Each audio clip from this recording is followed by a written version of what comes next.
Você deseja fazer parte da restauração de todas as coisas? Então presta atenção nisso que eu estou falando, nisso que eu tenho falado, nesses vídeos que estarão numa playlist e nisso que eu tenho falado na parte 1. Agora, continuando na parte 2. O Senhor há de restaurar todas essas coisas. Se Pedro disse que todas as coisas haveriam de ser restauradas para o Senhor voltar e encontrar a igreja no trabalho da restauração, ele não pode chegar e encontrar a igreja dormindo.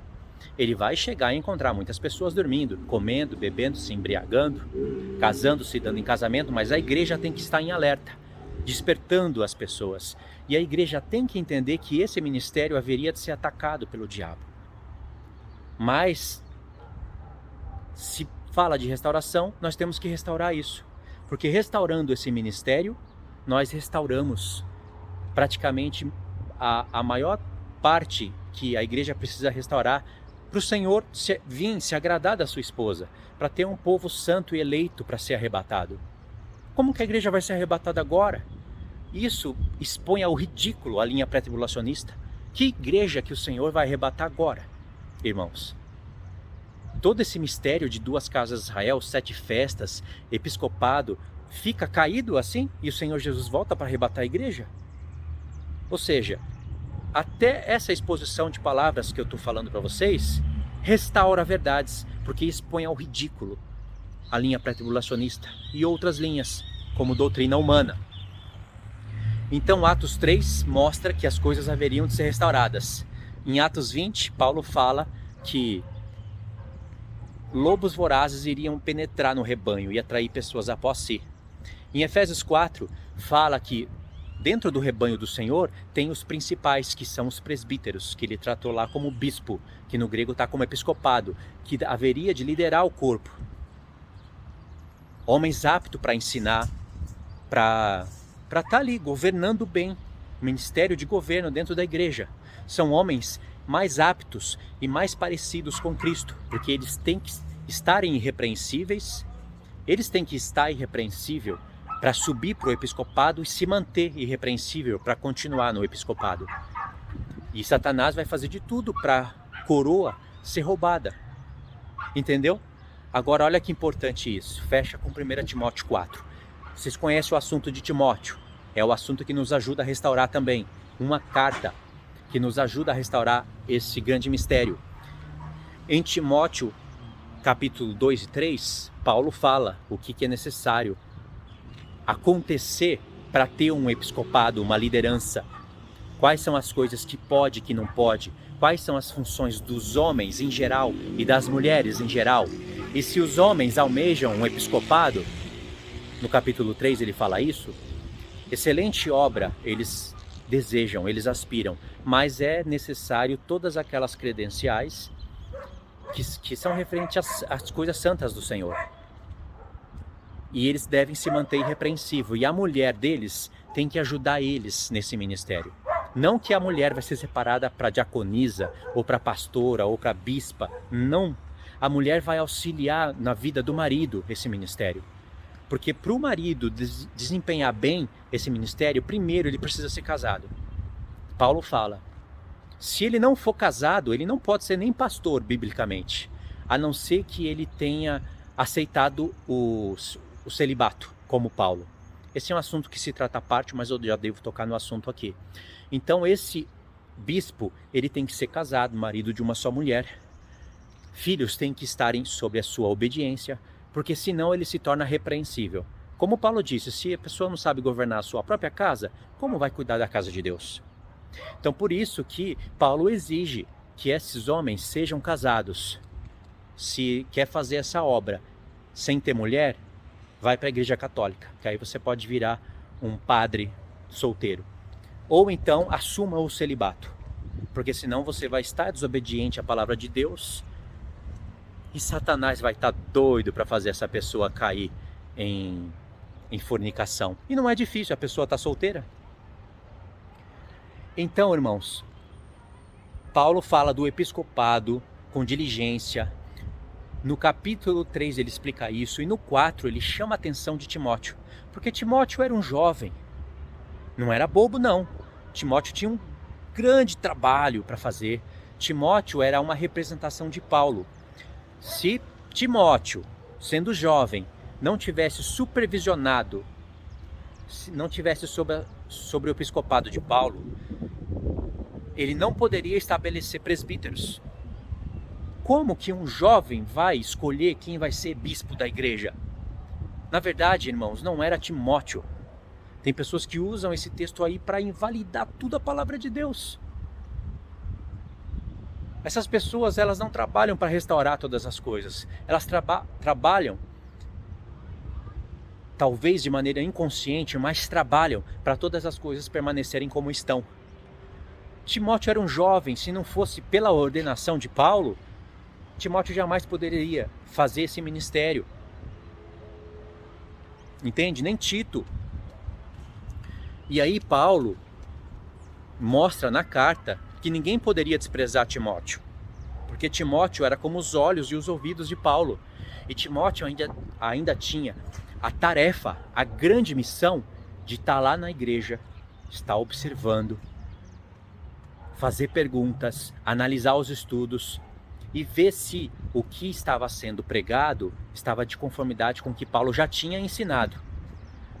Porque os tempos vão passando, novas pessoas vão entrando, Timóteo tinha que observar.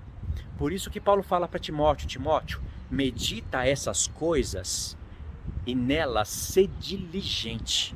Às vezes a gente vai lendo, vai deixando tudo batido, vai passando por cima de tudo, tá tudo certo, tá tudo normal. Não ataca a minha igreja, não ataca o meu pastor, vai pregar Jesus, vai pregar o amor. Irmãos, essas pessoas estão dormindo num sono profundo. Profundo. Querem que as coisas continuem como estão. E elas vão usar qualquer brecha para fazer você calar a boca. Vai falar: você é desigrejado, você não pode falar disso. Não, tá tudo certo. Não ataca pastor, não. Vai pregar o amor de Cristo. Tipo assim, deixa as verdades para lá e vamos pregar o amor de Cristo. Paulo falou: medita essas coisas e ser diligente. Irmãos, presta atenção nessa analogia. É mais uma outra analogia que eu vou fazer, porque eu já fiz uma primeira analogia mostrando que Paulo era como se fosse um Elias e Timóteo um Eliseu. Lembra? Paulo fala para Timóteo: ó homem de Deus. Essa expressão foi usada para Eliseu, que continuou o ministério de Elias. Mas Eliseu desejou ardentemente o ministério de Elias, ainda pediu porção dobrada. Nós vemos ali como Eliseu insistia. Elias falava: não, sai daqui, vai para lá. Eliseu: de modo nenhum eu vou te deixar. Elias foi desconfiando que tinha coisa do Senhor aí. Ok, Eliseu continuou o ministério de Elias e Paulo usa a expressão ao homem de Deus. Não porque Timóteo, irmãos, ainda que Paulo desejou que isso fosse uma realidade, porque lembra que Tiago falou?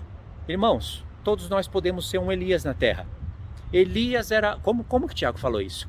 Elias era homem semelhante a nós. Semelhante a nós, ou seja, podemos ser Elias. E ele orou e a terra ficou sem chover durante 1 ano e 6 meses. Durante 3 anos e 6 meses. Não lembra Apocalipse 11, não? Parece até que Tiago estudou Apocalipse. Está falando do ministério das 2 testemunhas. E Paulo queria que isso fosse uma realidade na vida dele, de Timóteo. Talvez não foi, porque Timóteo deu uma desanimada no final do ministério. Mas Paulo, mesmo sentenciado à morte, sabendo que ia morrer, reanimou a vida de Timóteo e falou insistentemente para ele cuidar da igreja de Cristo. Só um homem, irmãos, só um homem cheio do Senhor para fazer isso. Então, essa é uma primeira analogia. Na segunda analogia, nós vemos como se Paulo fosse um representante de Cristo. Como se Paulo fosse. Ele é um representante de Cristo. Ele é um episcopos. Ele tinha autoridade máxima no tempo dele. E a prova disso está no nosso testamento. 60% a 70%, mais ou menos, escrito pelo apóstolo Paulo. Paulo era como se fosse Cristo. E Timóteo somos nós. Entendeu? Medita essas coisas e nelas ser diligente. É isso que o Senhor fala para nós. Por quê? Porque fazendo isso, salvarás tanto você como aqueles que acreditam nisso. Medita no quê? Ser diligente no quê? Em tudo que Paulo estava falando, porque aquilo é uma organização da igreja. Fazendo aquilo, tem salvação. Sem fazer aquilo, não tem salvação. As pessoas aceitam Jesus religiosamente. Hoje, amanhã, estão no mundo, ou estão sendo levados por todo vento de doutrina, que é um texto que se encontra lá em Efésios 4, no meio lá daqueles ministérios.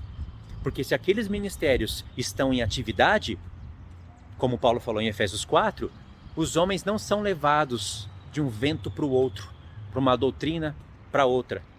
Hoje é evangélico, da Igreja Batista, amanhã é calvinista, ou é calvinista e depois passa a ser batista, ou é da Igreja Congregação Cristã e passa por outra, aí cansou da Igreja Evangélica, agora eu quero ser do judaísmo.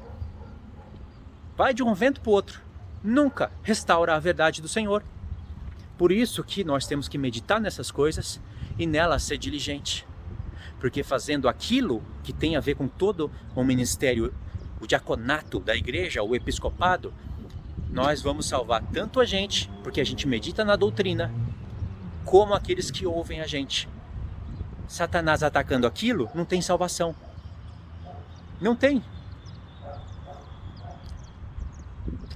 Eu sei que pode um monte de gente perguntar um monte de coisa. Mas precisa de entender tudo isso para ser salvo? Não, basta você levantar a mão e falar que aceita o Senhor Jesus. Aí você vive sua vida como sempre. Vai esperando fazer isso, vai esperando isso, faz isso para você ver se você vai ser salvo. Esse evangelho porco que é ministrado pela igreja calvinista e por muitas outras. Então, irmãos, vocês entenderam? Então Satanás ele quer atacar isso, porque já está escrito. Paulo já declarou, se não meditar nessas coisas, se Timóteo não fosse diligente, ele não seria capaz de ver quem está ali de fato um presbítero. Timóteo tinha que pôr a prova. Timóteo não ia chegar lá na igreja do nada e falar, você é irrepreensível? Não. Peraí, deixa eu ler aqui. Eu não memorizei tudo. Você é iracundo? Você é dado a muito vinho? Não. Você cuida bem da sua casa? Está apto para ensinar? Então você é episcopos. Timóteo tinha que impor as mãos. Olha, isso é o que eu falei para vocês da lei da exceção. Timóteo impôs as mãos sobre presbítero. Normalmente isso não pode acontecer. Mas quando Timóteo fazia isso, era como se Paulo estivesse ali fazendo isso no mesmo espírito. Lembra? Isso é a lei da exceção. Não poderia acontecer se Paulo não estivesse ali supervisionando. Paulo assumiu esse risco, porque era um risco, mas ele assumiu debaixo do consentimento do Senhor. Isso é um reino de consciência. Normalmente a gente não pode fazer isso, mandar um jovem impor as mãos sobre um presbítero.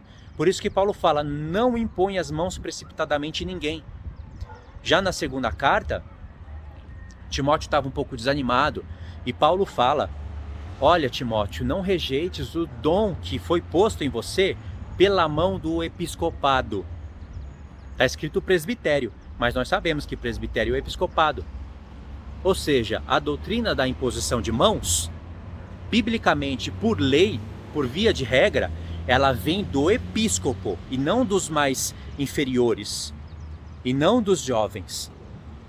Mas no caso de Paulo, que estava trabalhando com a lei da exceção, em consentimento com o Senhor, e o Senhor realmente mostrando que isso poderia ser feito assim, já que Paulo recebeu coisas do Senhor como ninguém outros recebeu.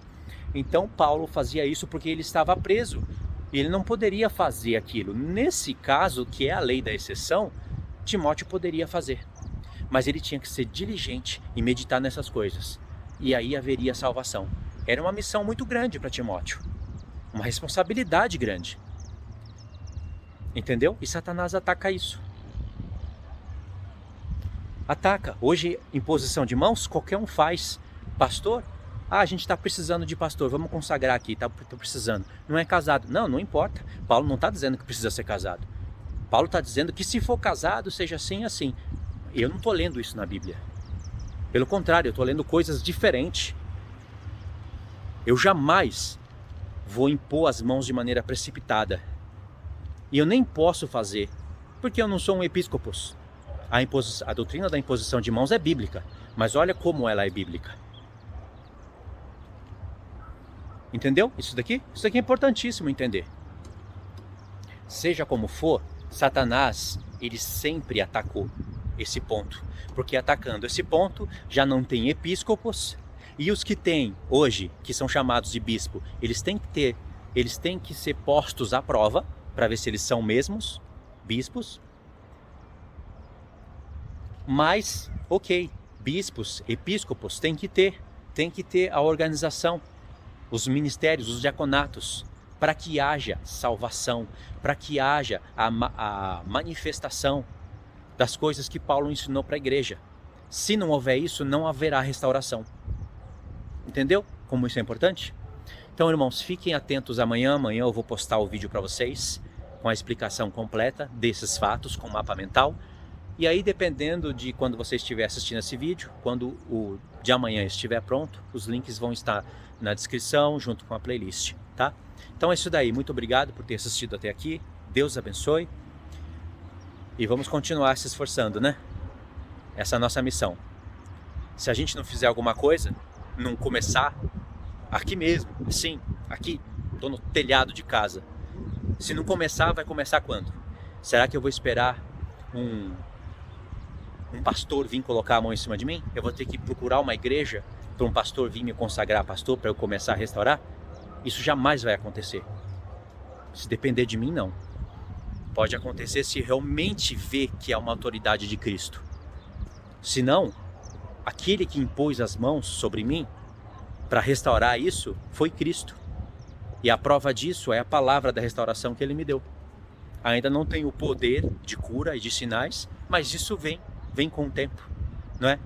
Então, a minha parte eu estou fazendo, pelo menos agora, nesse momento. Faça a sua, estude, manifeste isso, ensine, e depois o Senhor vai fazendo coisas que não estão no nosso alcance. Ele vai juntar os seus, tá bom? Deus abençoe então, fiquem todos na paz.